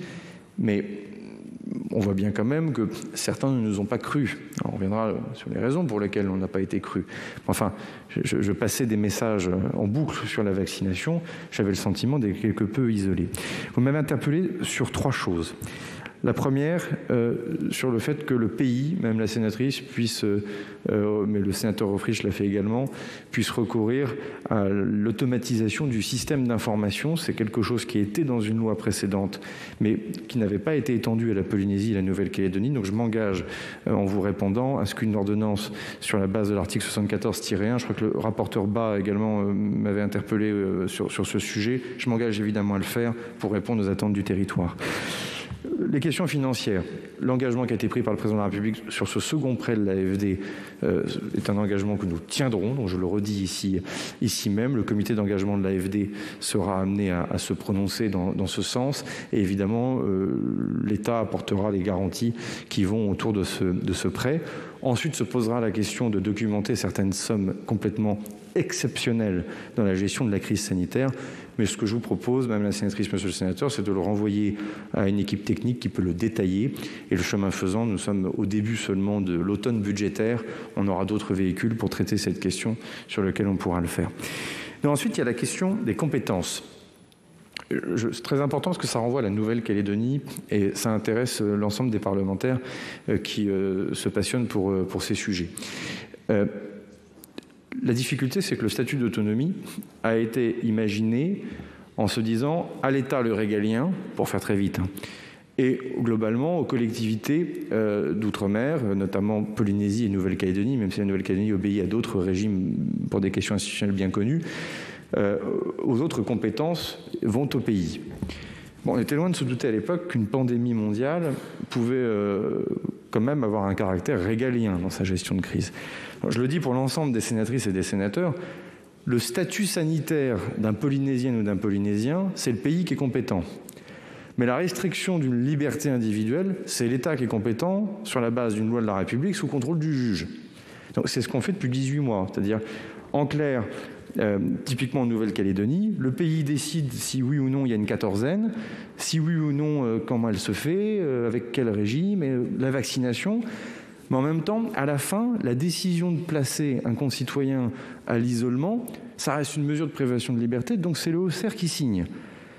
Ça n'a jamais été imaginé, cette affaire, et pour cause. Il ne faut pas raconter d'histoire entre nous, c'est quelque chose qui est extraordinaire. D'ailleurs, ça pose la question pour ces collectivités, et c'est une réflexion auquel le président Larcher est au courant, parce qu'elle est, je trouve, intéressante pour l'avenir, c'est de se dire, sur les catastrophes environnementales, parce qu'on voit bien qu'elles peuvent aussi malheureusement sévir, ou les catastrophes sanitaires, comment fonctionne la répartition des compétences entre l'État et la collectivité? En vous posant la question, d'ailleurs, je n'ai aucun a priori sur la réponse qu'on peut lui apporter. Je le dis comme je le pense. Mais ça, c'est une question importante, parce que heureusement que le haut-commissaire et le président Fritsch ont un dialogue permanent, mais s'il n'y avait pas eu de dialogue, parce qu'après tout, la vie politique pourrait aussi mener, en d'autres temps, d'autres formations politiques étaient à la tête de la Polynésie française, où le dialogue avec l'État était par définition plus difficile, parce que peut-être plus indépendantiste. Comment on gère la crise quand personne ne se parle? Ben ça, le législateur, comme les exécutifs de l'époque, ne l'ont pas imaginé. Donc ça, c'est une réflexion globale dont le Parlement, évidemment, peut se saisir et qui est intéressante. Je vois Mathieu Darnaud qui est arrivé. Il en sait quelque chose pour avoir travaillé sur les statuts de la Polynésie et de la Nouvelle-Calédonie. Ce sont des questions qu'on peut faire. En revanche, Madame la sénatrice, il n'est pas exact de dire que l'état d'urgence sanitaire écrase les compétences de la Polynésie. Ça reste la Polynésie, le pays de la Polynésie, en droit. La Polynésie est compétente en matière de santé. L'état d'urgence sanitaire n'a pas modifié la répartition des compétences. D'ailleurs, elles sont organiques. Alors après, est-ce que de fait, on vient faire du sanitaire avec vous? Bah oui, quand on envoie des vaccins et autant de soignants, de fait, on participe à la mission des soins. Mais il n'est pas vrai de dire que vous ne l'avez pas dit comme ça, mais je le dis pour l'ensemble du compte-rendu aussi, il n'est pas vrai de dire que l'état d'urgence sanitaire modifie la répartition des compétences. Ça, c'est d'ailleurs des sujets de réflexion qu'il faut avoir, et une fois de plus, j'y suis particulièrement ouvert. Monsieur le ministre Lurel, vous avez dit que la parole de l'État suscite la méfiance. Vous-même, vous l'avez incarné comme ministre, et donc vous savez à quel point il est difficile de la porter aux Antilles. Je pense que vous avez raison, nul besoin de revenir sur l'histoire qui explique aussi beaucoup de choses. Je comprends évidemment, pour m'être beaucoup mobilisé sur le dossier qui est un scandale de la chlordécone, qu'il est aussi présent, mais il ne saurait se résumer à celui-ci, comme on l'a beaucoup trop entendu, parce que déjà dans certains territoires d'outre-mer comme la Polynésie, il n'y a pas de chlordécone, donc, et on a quand même une résistance à la vaccination. Mon argument est peut-être faible, mais enfin je le cite. Surtout, la pandémie, elle est bien mondiale. Et le vaccin est mondial. Donc, je pense que se servir de la chlordécone comme seule explication au fait que la vaccination n'avance pas, je sais bien, mais je fais une réponse globale, et à mon avis, me paraît difficile. Non, en revanche, vous avez raison, Monsieur le Ministre, c'est que comme la parole de l'État suscite la méfiance, j'en arrive à la conclusion, et vous l'avez fait d'ailleurs vous-même assez courageusement sur les réseaux sociaux dès le début, Monsieur le Ministre, avec le courage et le tempérament qu'on vous connaît, comme Catherine Conconne. Il ne faut donc pas laisser l'État tout seul porter le message sur la vaccination. Je le dis vraiment de bon cœur. Si la parole de l'État n'est pas crue, il faut donc ne pas laisser l'État tout seul. Et ça, c'est toujours un éternel débat entre responsabilité collective et responsabilité individuelle. Beaucoup d'élus, parfois, ont été taiseux pendant cette période. Je l'ai dit. On est d'accord, monsieur le ministre? Je vous vois sourire derrière votre masque. On voit bien aussi que certaines élites locales ont parfois été timides, je vais le dire comme ça, sur la vaccination. Le sénateur Roffrich a parlé aussi d'autorité religieuse. On n'est pas là pour faire distribuer mais ils ont été associés, madame. Si, bien sûr. Mais ça, pour le coup, moi, le moment venu, vous savez, j'ai beaucoup de cœur et de foi dans ce ministère. Donc, le moment venu, je tiendrai à la disposition de tout à chacun les échanges de courriers, les échanges de mails, de SMS, les coups de téléphone, les rencontres avec les églises. Moi-même, j'ai mouillé la chemise comme jamais. Donc là-dessus, vraiment, je vous prie de croire que obligation de moyens largement remplie, résultat, vraisemblablement, nous n'y sommes pas, mais celles et ceux qui, notamment à l'Assemblée nationale, députés de la France Insoumise notamment, disaient il faut changer la stratégie d'aller vers. Enfin, je veux dire, on n'en est pas là. Enfin, la sénatrice Conconne peut en parler. Elle-même s'est mobilisée. On a malheureusement affaire à des groupes qui allient la désinformation, la récupération politique, où les réseaux sociaux, dans un territoire insulaire, prennent aussi une part qui n'a rien à voir avec ce qu'on peut connaître dans l'Hexagone. Bref, il y a plein d'explications à cela. Et malheureusement, quand les choses sont mal parties derrière, les choses sont évidemment plus compliquées. En tout cas, je voulais le redire ici. J'ai répondu en cela aussi à Madame la sénatrice Conconne. Nous passons à la discussion du texte de la Commission. Sur l'article unique, je suis saisi de plusieurs demandes de parole. Madame Victoire Jasmin pour le groupe socialiste. Merci, Monsieur le Président, Monsieur le Ministre, Monsieur le rapporteur, Madame la Présidente de la Commission. Monsieur le Ministre, je regrette cependant que vous soyez seul. Je m'attendais à avoir également le ministre de la Santé.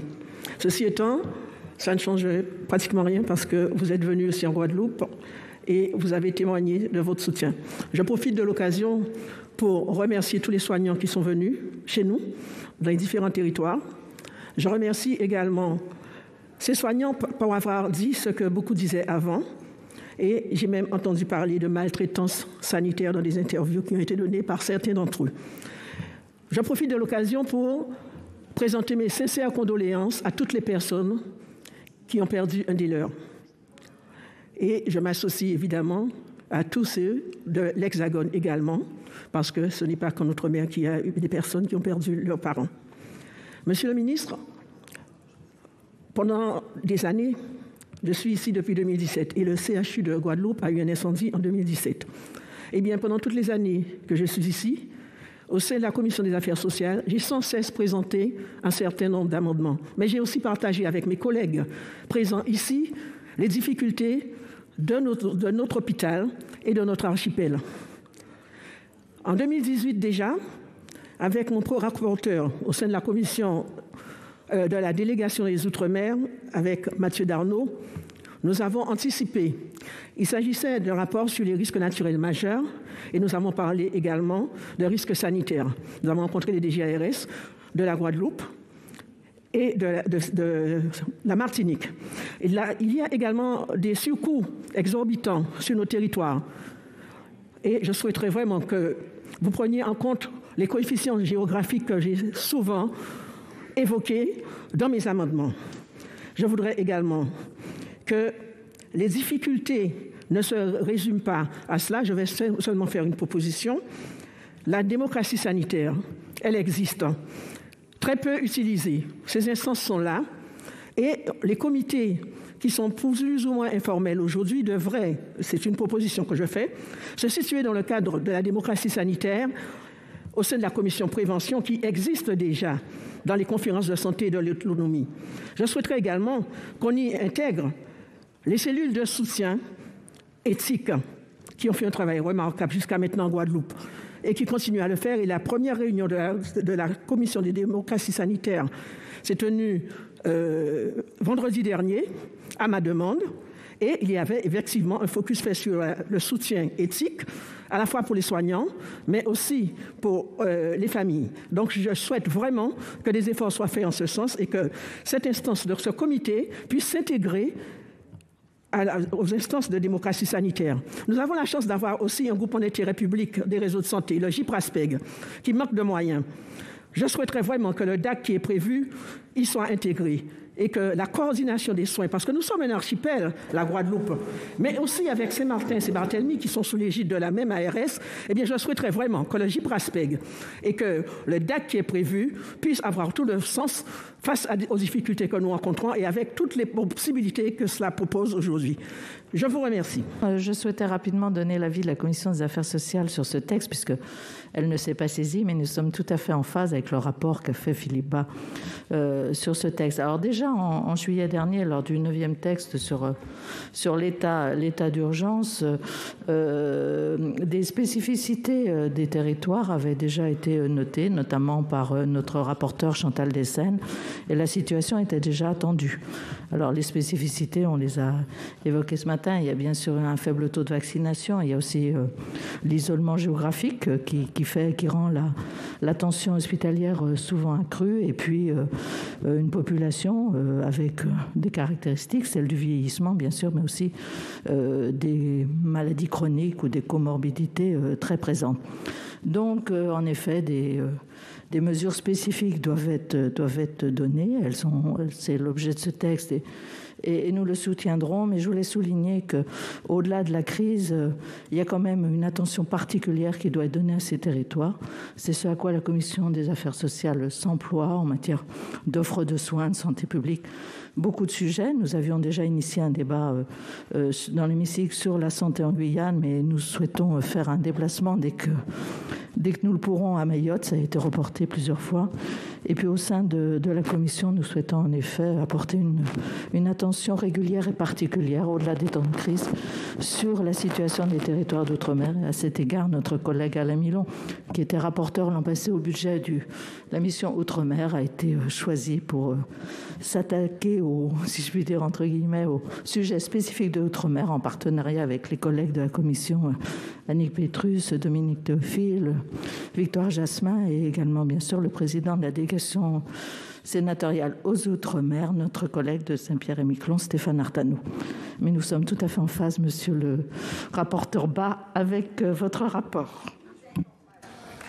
La parole à monsieur Dominique Théophile.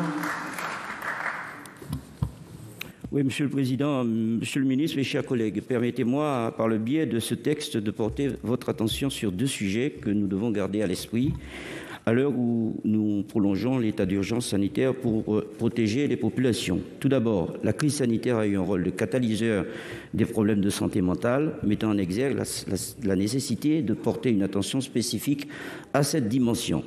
Les décisions prises pour freiner l'épidémie, comme les confinements ou l'incitation au télétravail, bouleversent le quotidien et les relations sociales personnelles comme professionnelles, avec des conséquences diverses sur la santé mentale. La dépression ou l'anxiété sont des pathologies qui sont de plus en plus diagnostiquées, comme en témoignent les principaux indicateurs de santé mentale analysés par Santé publique France. En 2019 déjà, l'enquête santé européenne indiquait que le taux de symptômes dépressifs et de symptômes dépressifs majeurs était significativement plus élevé en Outre-mer qu'en métropole. Il nous reviendra d'intégrer les conséquences de la crise sur la santé mentale des ultramarins au lourd bilan de cette épidémie et d'y apporter des solutions adéquates avec une meilleure prise en compte des besoins, une meilleure répartition des professionnels de santé mentale vers les lieux de vie et un suivi plus assidu des pathologies. Ensuite, la crise sanitaire a également démultiplié les situations de précarité dans l'Hexagone. Et les ménages vulnérables en Outre-mer ne sont pas épargnés. Ils se retrouvent dans une grande précarité. Nous devons aussi les soutenir, les accompagner et nous montrer solidaires. Dans l'esprit de « et après » qu'a évoqué tout à l'heure le collègue Kaouchi. J'apprécie l'intervention de Catherine Deroche, mais je m'étonne un peu parce qu'elle ne peut pas parler au nom de la Commission qui n'a pas été saisie pour avis, ce que je regrette profondément. Parce qu'effectivement, sur un tel sujet, pourquoi cette commission des affaires sociales n'a pas été saisie pour avis? Ça, là, il y a un vrai problème. Et nous aurions dû être saisis, nous aurions dû discuter, débattre, parce que c'est un problème qui relève de la santé et donc des sujets que traite régulièrement notre commission. Je veux dire aussi que si nous parlons aujourd'hui des territoires ultramarins, la Commission des affaires sociales travaille beaucoup ces questions. Ma collègue Victoire l'a dit tout à l'heure. Nous travaillons sur ces questions, il y a eu des déplacements, etc. J'ai participé à un certain nombre d'entre eux et effectivement, comme beaucoup de mes collègues, j'ai été frappée par un manque criant de moyens, mais par une crise qui est une crise systémique du système de santé. Ce sont des problématiques que nous retrouvons sur l'ensemble de nos territoires dans l'Hexagone, mais qui sont accrues au niveau des territoires ultramarins. Et je suis quand même frappée, mes chers collègues, par une chose, c'est qu'on ne peut pas déconnecter notre discussion d'aujourd'hui, et ça vient d'être dit par Catherine, on ne peut pas déconnecter des budgets qui sont votés. Nous allons bientôt examiner le budget de la sécurité sociale, le fameux PLFSS.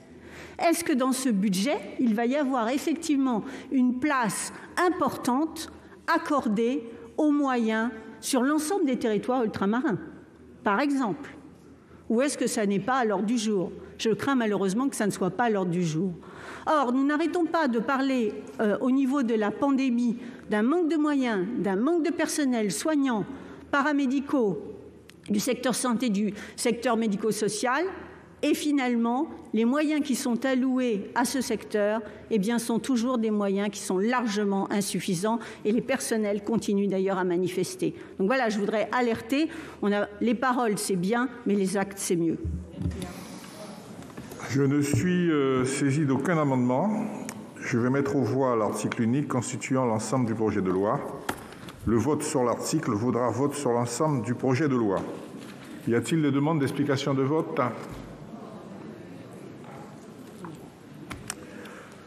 Pas de demande d'explication de vote. Je mets aux voix l'article unique constituant l'ensemble du projet de loi autorisant la prorogation de l'état d'urgence sanitaire dans les Outre-mer.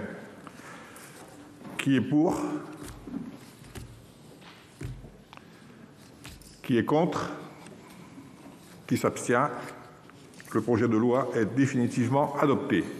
Le Sénat a donc voté en faveur de la prorogation de l'état d'urgence sanitaire en Outre-mer, ce régime juridique d'exception qui permet au gouvernement de poursuivre jusqu'au 15 novembre les mesures de freinage du virus dans les territoires ultramarins, des mesures qui sont déjà appliquées dans ces territoires ultramarins et notamment des mesures de confinement dans les départements de la Martinique, de la Guadeloupe, en Polynésie française et à Wallis et Futuna, alors qu'un couvre-feu a été instauré à Saint-Barthélemy, à Saint-Martin, à La Réunion et en Guyane. Voilà pour ce débat au Sénat sur l'urgence sanitaire en Outre-mer. C'est la fin de cette émission. Merci de l'avoir suivi. Si vous voulez continuer à suivre l'actualité politique et parlementaire, allez sur notre site internet publicsénat.fr. Je vous souhaite une très bonne suite des programmes sur Public Sénat.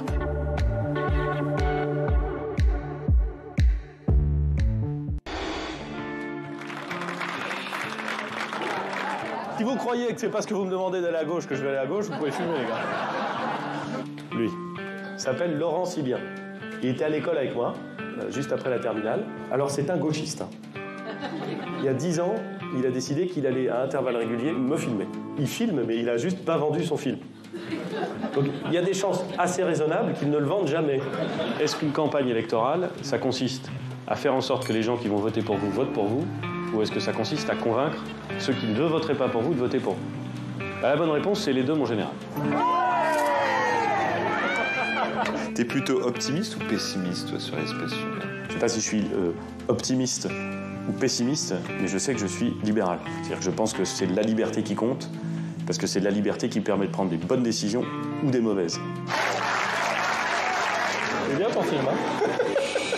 Édouard, mon pote de droite, première partie. Vendredi à 22h sur Public Sénat.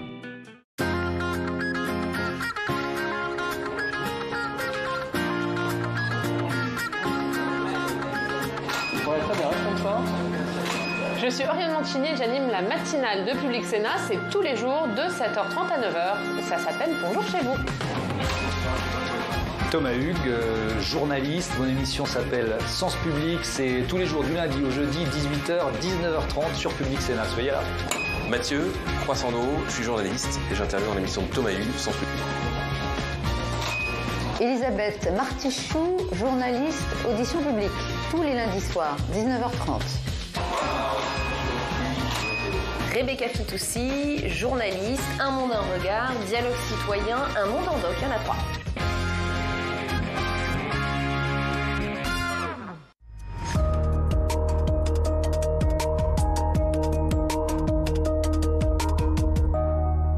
Bonjour à tous, je suis très heureuse de vous retrouver. Nous sommes ensemble pendant 1h30. Nous allons décrypter l'actualité politique, parlementaire et l'actualité dans nos régions. Et cette question, la réforme des retraites aura-t-elle lieu? Question que nous allons poser dans une demi-heure à notre invité politique, Laurent Pietraszewski.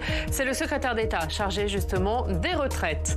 Dans le club des territoires, on parlera du Beauvau de la sécurité, puisqu'Emmanuel Macron est ce matin à Roubaix pour en présenter les conclusions. Et puis dans quelques instants, on va commencer avec notre sénatrice du jour, Victoire Jasmin. Elle est sénatrice de la Guadeloupe et on parlera bien sûr longuement avec elle de la situation sanitaire dans les Outre-mer. Mais d'abord, on va regarder ensemble les repères de l'actualité de ce mercredi 14 septembre.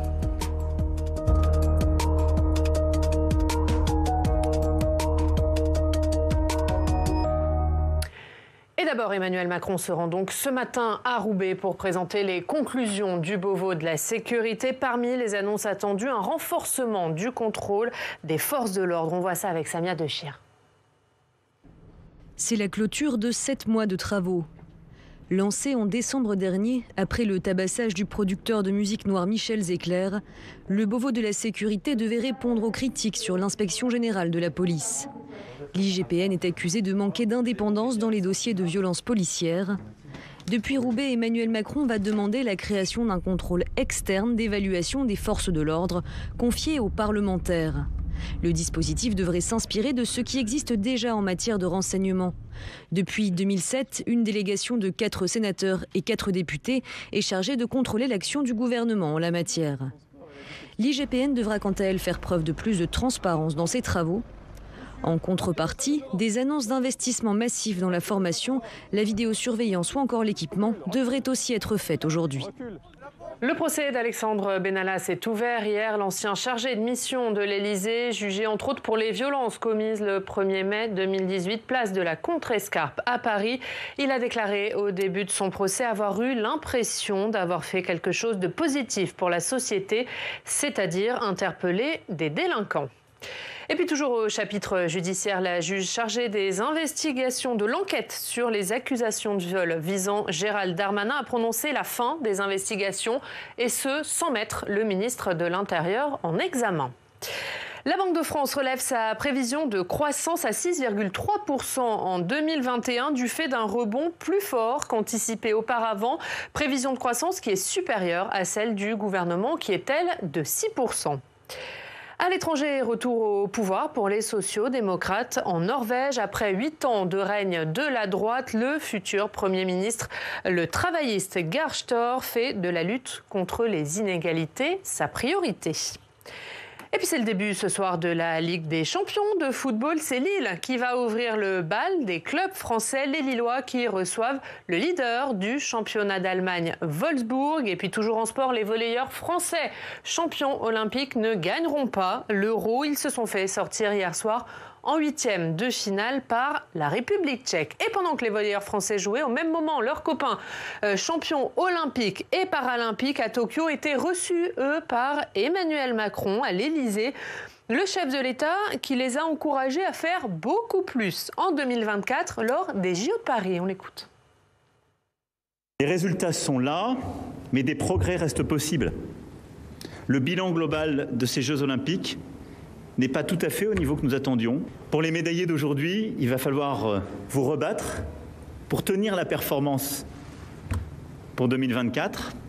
Pour ceux qui ont raté ce rendez-vous ou pour ceux qui n'étaient pas encore prêts, il faudra mettre les bouchées doubles parce que ce rendez-vous de 2024, il arrivera une fois dans votre vie et vous le savez. Et on va maintenant passer à la sénatrice du jour, c'est tout de suite.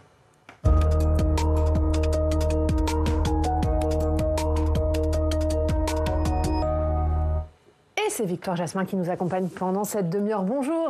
Bonjour. Merci beaucoup d'être avec nous ce matin. Vous êtes élu de la Guadeloupe, vous êtes membre du groupe socialiste et vous êtes vice-présidente de la délégation sénatoriale aux Outre-mer.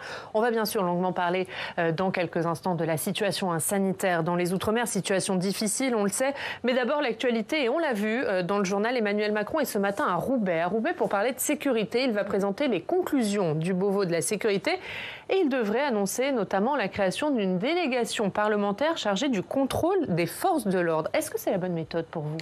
Je ne pense pas que ce soit exactement la bonne méthode. Toutefois, c'est déjà un début, parce que dans les missions des parlementaires, eh bien, il y a les missions de contrôle. Donc, je crois qu'il y a une certaine cohérence. Par contre, ce ne sera probablement pas suffisant, étant donné que les parlementaires feront leur part, mais il faudrait aussi au niveau de l'État qu'ils prennent leurs responsabilités, parce que reporter sur les parlementaires, ce serait aussi laisser en suspens un certain nombre d'autres problèmes, parce qu'il y a les problèmes qui sont liés à la formation, mais aussi au recrutement, et puis la charge de travail. Très souvent, on a vu que ces professionnels de la sécurité avaient des charges importantes à travers tout ce qu'on leur demande de faire. Donc là, il faudrait aussi qu'il y ait un renfort de ces effectifs en fonction des missions qu'ils ont, parce qu'ils ont sur l'ensemble du territoire à exercer un certain nombre de missions qui ne sont pas forcément les mêmes partout sur le territoire.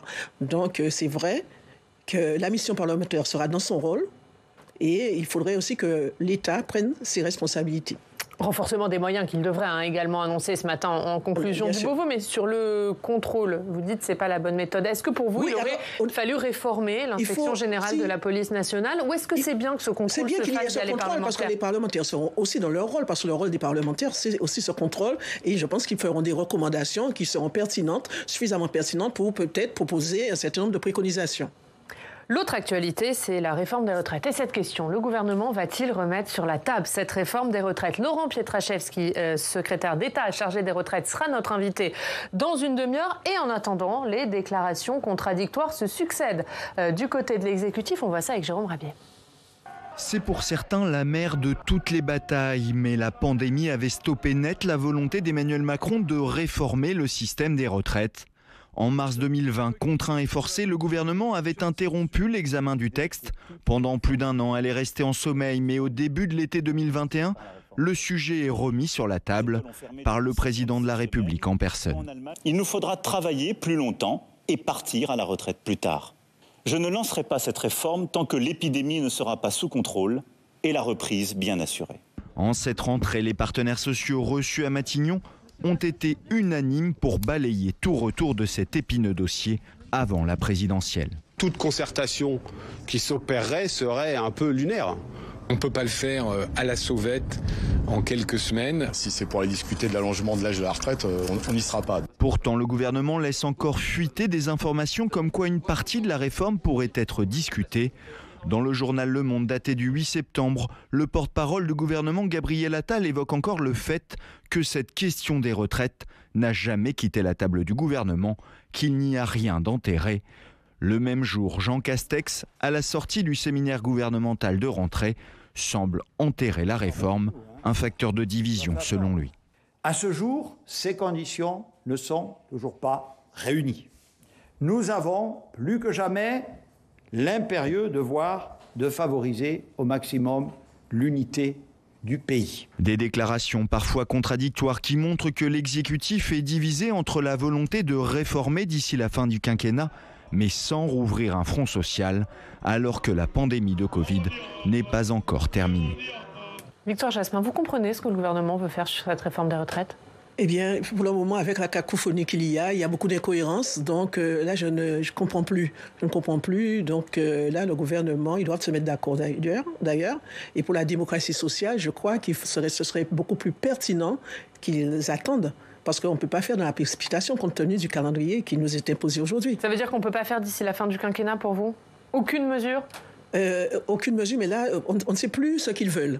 Donc, pour répondre avec précision de la question qui est aujourd'hui posée, on ne sait même pas quelle question sera posée.